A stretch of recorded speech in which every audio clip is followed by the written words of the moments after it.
ప్రోత్సాహం చేయాలనే ఉద్దేశంతో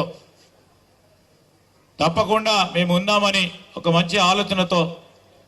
మిత్రుడు శివసేన ఒక మంచి కార్యక్రమాన్ని నిర్వహిస్తా ఉన్న సందర్భంలో ధ్యాన్ చంద్ గారిని ఈరోజు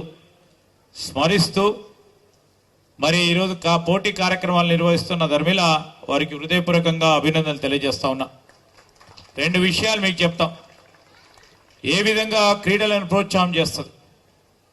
రాబోయే కాలంలో ఏ విధంగా మన క్రీడాకారులు ఎదగాల, ఒలింపిక్స్లో పతకాలను సాధించాలి,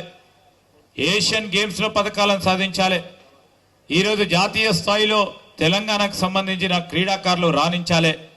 అనే ఒక ఆలోచన, ఒక దృక్పథం, ఒక విజన్ని ఏర్పాటు చేసుకొని మా ప్రభుత్వం ముఖ్యమంత్రి గారి నాయకత్వంలో అతి త్వరలో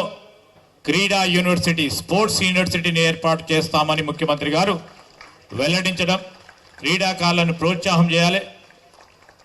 ఈరోజు ఇక్కడ కాదు, ఎల్బీ స్టేడియమే కాదు,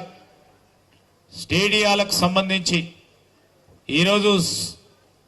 స్పోర్ట్స్ స్కూల్స్ సంబంధించి అనుసంధానం చేసి మొన్న ముఖ్యమంత్రి గారు మేము సౌత్ కొరియా పోయినప్పుడు ఒక యూనివర్సిటీ,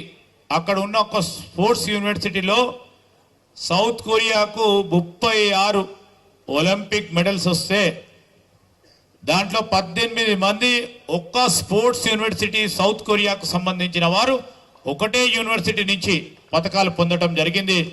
వారందరినీ కూడా మేము కలవడం, వారితో సంప్రదించడం, స్టేషన్తో పాటు ఇతరులను కూడా కలుసుకొని వారు ఇచ్చే ప్రోద్బలం ఏంది, ప్రోత్సాహం ఏంది, మనం ఎందుకు ఇక్కడ